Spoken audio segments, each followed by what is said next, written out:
A few weeks ago, Anet was good enough to send me the ET4X printer.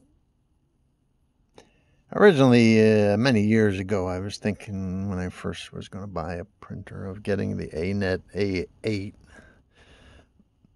which is at the time was a very inexpensive and pretty good size printer. But I opted for the Creality CR10, which I think was running around $400 at the time. This is my I Dream a Genie bottle. I'll provide you guys with the links for this.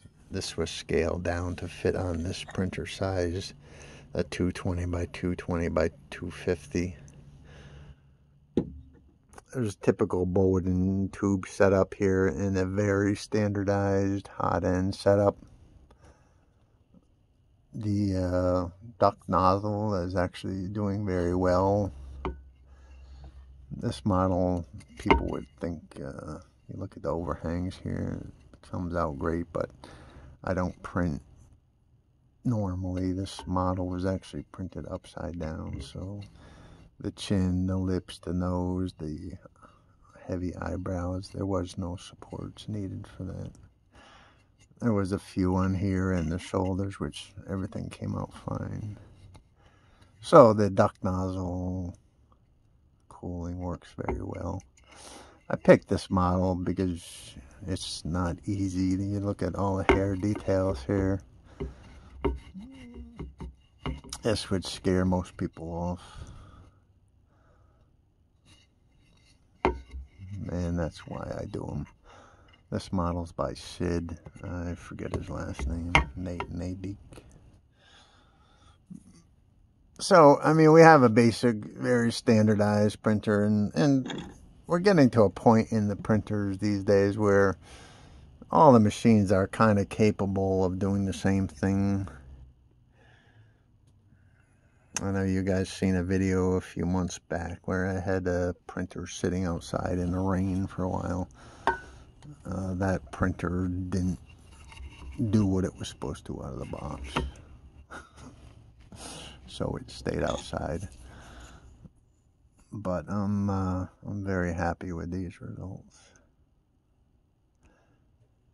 There is a little issue with fish skinning, and unfortunately on this printer, because out of the motherboard comes a ribbon and not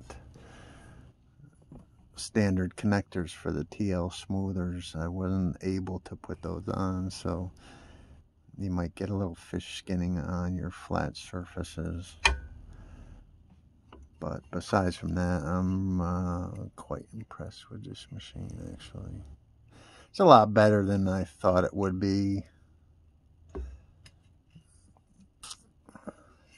Looking at, you know, some of the early history of the Anet printers, I wasn't really expecting much with this machine. And they do actually have some pro machines, which they put better steppers in, so you will get rid of these fish skins. But this is the way the machine was sent to me, so that's what we're looking at. All of the curved surfaces come out very well.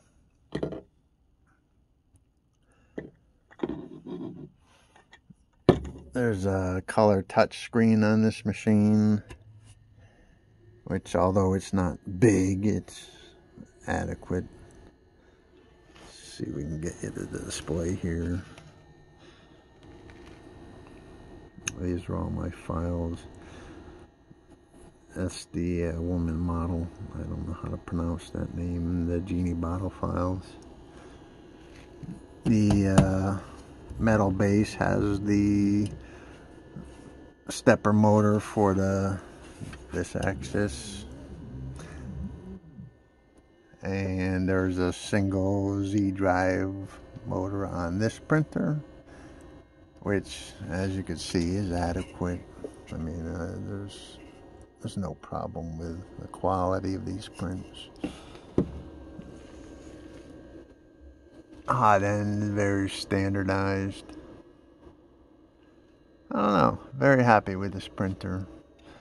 They still have screws in the stepper motor wheels, so you can take these things off.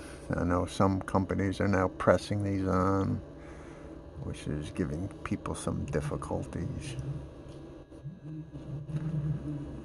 Alrighty, if you have any questions about this machine, I'll be doing some more printing with this because I am happy with this setup. Let me know. Take care. Happy printing.